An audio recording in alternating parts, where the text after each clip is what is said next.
to Assault Strike Gaming for another DCS video. So today we are going to be going over TrackIR 5 and its use with DCS.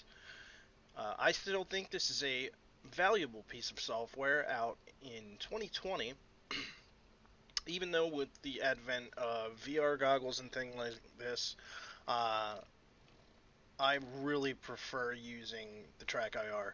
There's a couple different reasons I'm going to go over real quick, so let's go ahead and start moving to the runway for a takeoff and we can discuss what's going on.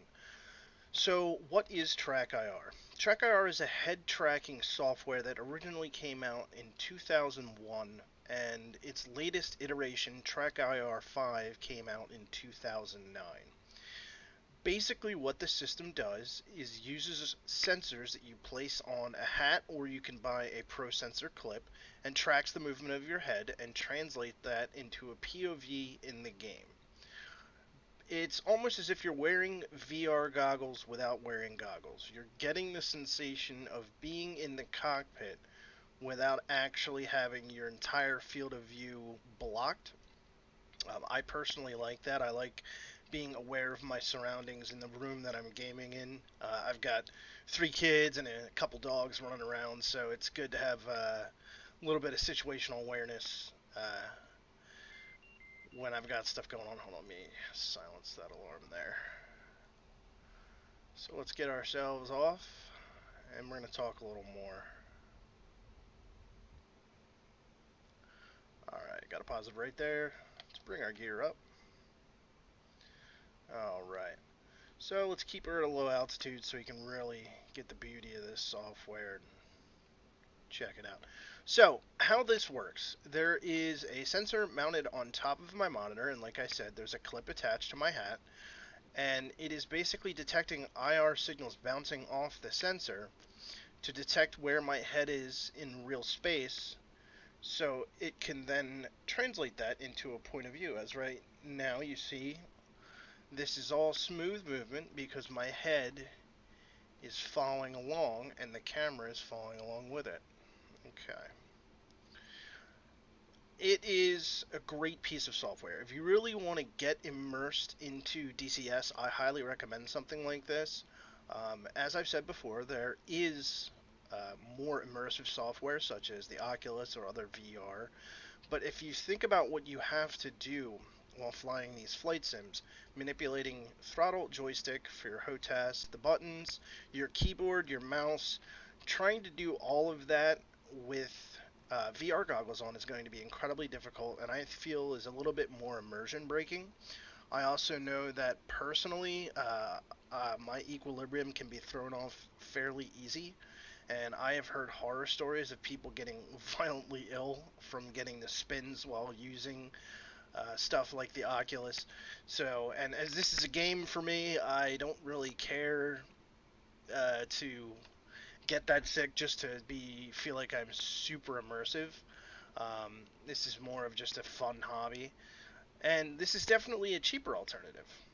So real quick while we're doing it, I'm going to keep us in this climb here just so I can make sure we don't nose into the ground and just kind of show you what's going on. So right now I am looking directly at my monitor. My head is facing it. Now if I want to look to the left, I slowly pan my head looking to the left, keep my eyes on the screen though. Now I have it set so that if I point the brim of my hat at the very tip of my monitor, I can look directly behind me. And the same goes for the other one. Alright. Now it is jumpy a little bit because I'm still getting the fine-tuned settings. There's a bunch of videos out there that show you how to fine-tune it. It's newer software to me, but I wanted to jump on and give my viewers at least a brief overview of the software because I feel this is such a great investment. There's so many cool things that you can do with it. You're also seeing me twitch back and forth is because I tend to gesticulate when I talk using my hands. So it's a bad habit, so you're going to see my head bounce a little bit. So a few other features. Not only will it track left, right, up, and down, it also tracks zoom, so I can lean toward my monitor and get a better view of all of my gauges. especially if I'm down here screwing with some gauges. I can go ahead and turn my HUD onto uh, one of my displays here, so I know that, yeah, I'm still in a climb, and if I need to, I can just go ahead and drop my nose a little bit while I'm still messing around with a gauge or looking at the map, and I know I'm not going to crash into anything. So the zoom function is really cool. I can get in there and read every little thing. You do have to be careful and be aware of where the sensor is in relation to your head, because if you go too far, it's just going to flick around like that. That can be useful if I want to do a quick 6 check. I can just tilt my head all the way back just to check. But there are times where the sensor may pick up something a bit different and you may be flopping all around. Another cool feature is it also detects up and down movement of your head. So if I lift up in my chair, I can look over. I can look over to the left, look over to the right. So in this game, since this is a combat flight sim, they may be useful for spotting targets and then like. I haven't gotten that far yet. Right now, honestly, with as long as I've had DCS, I've just been really enjoying just the beauty of flying around. I have been playing with some of the weapon systems. They're definitely fun to use, but as of right now, I'm more focusing on learning the fundamentals of flying. Bring my mirror down here a little bit. There we go. And this way, I can look into my mirrors very simply and just take a quick peek. So like I said, the only time I have ever had an issue is I was doing some BFM, which for those uninitiated is basic fighter maneuvers, and I was spinning around and moving my head, and after about 10 minutes of that, I had to stop because I did feel like my equilibrium was a bit thrown off, and I felt like I was going to puke. So you do have to realize that your eyes are detecting what's going on screen. Your head is moving, and your body is kind of getting thrown off of exactly what's going on. There's a lot of really kooky sensory inputs when you think about the physiology behind it.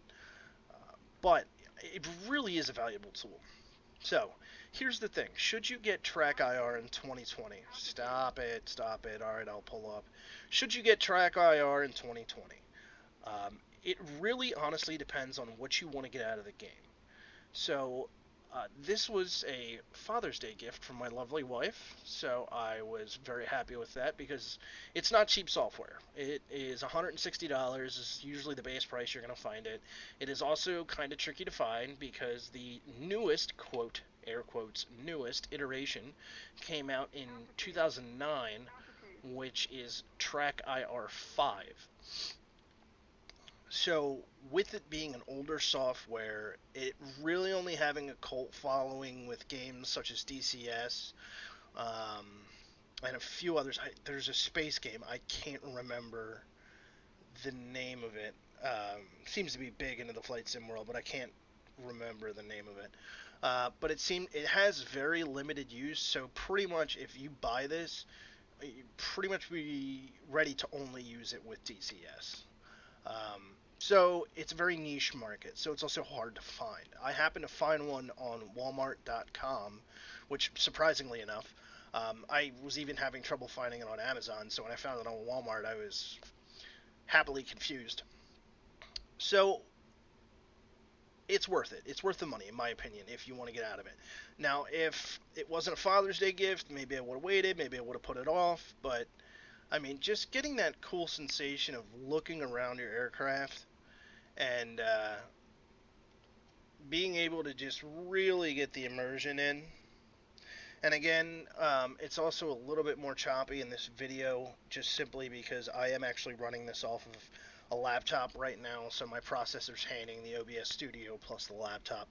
But just the nice smoothness, and you can really appreciate the cockpit detail here in the F18 Hornet. It's just such a great aircraft. Let's go ahead and take a look outside, just because I love seeing the outside. It's just a gorgeous airplane. And they really did a heck of a job modeling this aircraft.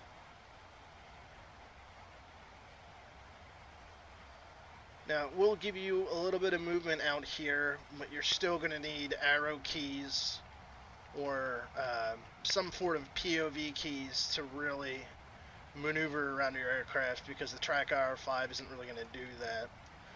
But this is really more meant for an in-cockpit view such as this. Now, I personally, like I said, recommend it. If you have the money, I'd pick it up. It is a bit of a complicated software setup, because you have to kind of learn how to use the software. It's free software. You just download it off their website.